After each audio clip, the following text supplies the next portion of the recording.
देवियों एवं सज्जनों, गोस्वामी तुलसीदास जी महाराज द्वारा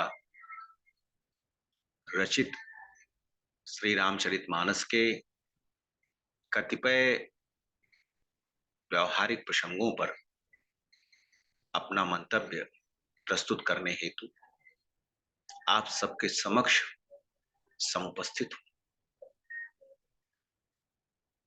वाग देवी मां सरस्वती की असीम अनुकंपा से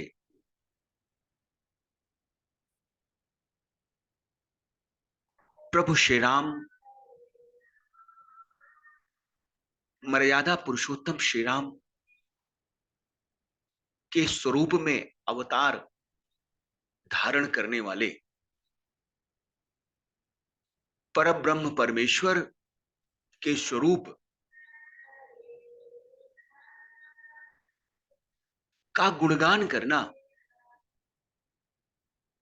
गोस्वामी जी महाराज के लिए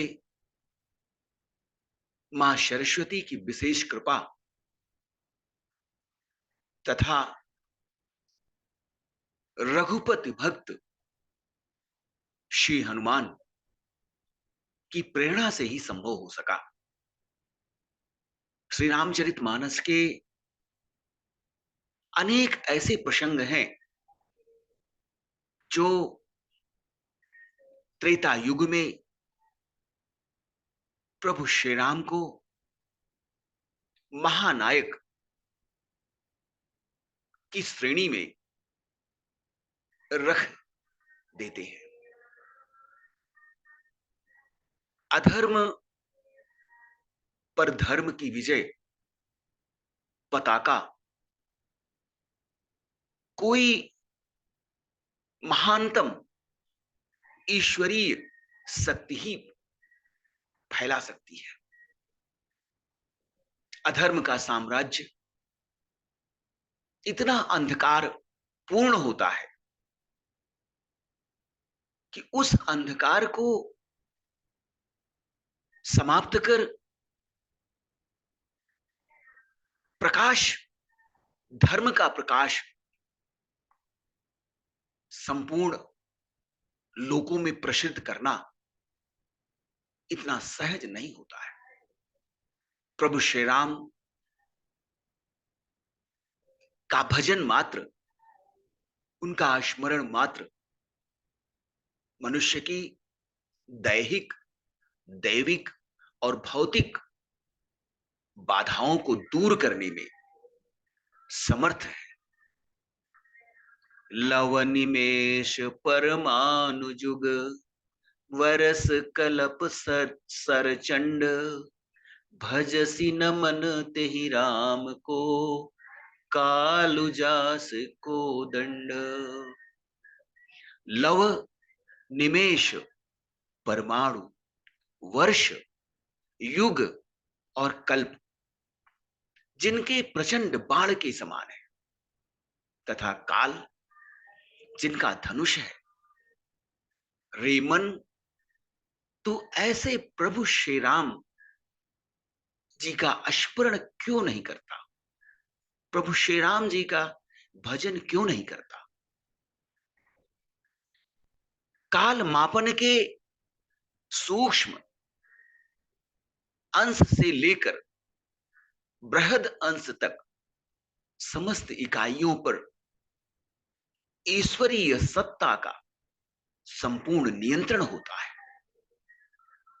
लव से लेकर कल्प तक समय के हर प्रखंड का प्रयोग प्रभु श्री राम जी अपने बाणों के रूप में करते हैं। वे पल भर में समस्त सृष्टि का विनाश करने में सक्षम है। सुनहु भानुकुल केतु जामवंत कर जोरी कहा नाथ नाम तव सेतु नर चढ़ी भव सागर तरही। प्रभु श्री राम से जामवंत जी प्रार्थना करते हैं कि हे सूरज कुल की कीर्त रूपी ध्वजा को उच्चतम शिखर पर फहराने वाले प्रभु श्री राम जी का नाम ही अथाह संसार रूपी भावसागर को पार करने हेतु सेतु के समान है, जिसका सहारा लेकर प्राणी संसार रूपी समुद्र को सहज ही पार कर लेता है। पुनः जामवंत जी कहते हैं, हे प्रभु, आपके नाम से ही जब मनुष्य भवसागर पार हो सकता है, आपके नाम में इतनी शक्ति है, इतनी सामर्थ्य है, इतनी ऊर्जा है कि बिना किसी प्रयत्न के आपके नाम रूपी नौका पर आरूढ़ होकर कोई भी व्यक्ति आवागमन के चक्र से मुक्त होकर परम धाम को अर्थात मोक्ष को प्राप्त कर लेता है।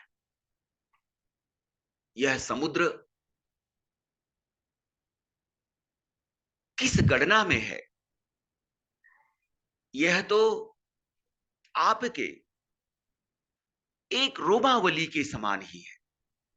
यह लघु जलधि तरत कति बारा, अस सुनी पुनि कह पवन कुमार। प्रभु प्रताप बड़वानल भारी, सो शिव प्रथम पयो निधि बारी। तवरे पुनारी रुदन जलधारा, भर्यो बहोरी भयहु तेहि खारा। सुनियति कुति पवन सुत केरी, हर से कपि रघुपति तनहेरी। जामवंत बोले दो भाई, नल नील ही सब कथा सुनाई। राम प्रताप सुमिरी मन माही, करहु से तू प्रयास कछु नाही। प्रभु श्री राम जी लंका पर आक्रमण करने के लिए सेना सहित समुद्र के किनारे खड़े हैं। वह समुद्र पार करने के लिए समुद्र देवता की आराधना करते हैं। तत्पश्चात प्रभु श्री राम अपने रौद्र रूप के द्वारा समुद्र को सुखा देने हेतु अपने धनुष पर बाण अनुसंधान करते हैं।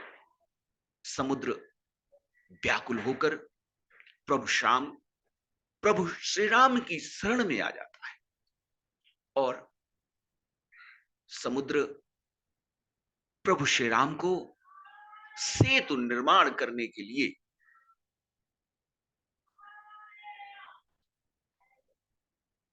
प्रेरित करता है। वह सामान्य मनुष्य की भांति समुद्र पार करने की युक्ति पर अपने सलाहकारों से परामर्श कर रहे हैं।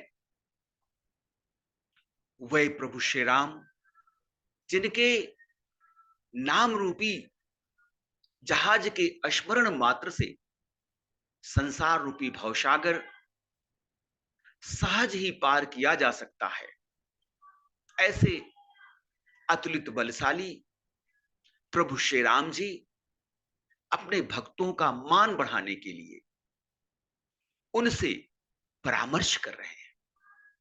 संसार रूपी भवसागर को पार करने हेतु जिनके नाम का स्मरण मात्र ही सबसे बड़ा साधन है, ऐसे प्रभु श्री राम के लिए यह छोटा सा समुद्र तिनके के समान है। हनुमान जी प्रभु श्री राम के अनन्य भक्त हैं। वे प्रभु श्री राम की गरिमा को, प्रभु श्री राम के चमत्कारिक स्वरूप को भली भांति जानते हैं। हनुमान जी कहते हैं, हे प्रभु,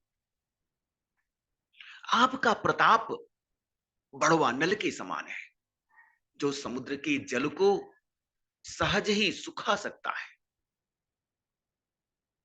ऐसा किंवदंती है कि समुद्र में बड़वा नल नामक एक अग्नि सदैव प्रज्वलित रहती है, जो अतिरिक्त जल को अवशोषित कर समुद्र के जल स्तर को संतुलित रखकर पृथ्वी को समुद्र में समाहित होने से बचाती है। हे प्रभु, आपके प्रभाव से यह समुद्र तो पहले ही सूख चुका है, किंतु आपके शत्रुओं की स्त्रियों के आंसुओं की जलधारा ने इसे पुनः भर दिया है। इसीलिए इसका जल आंसुओं के समान खारा हो गया है। हनुमान जी की अलंकार पूर्ण युक्ति सुनकर समस्त बानर समूह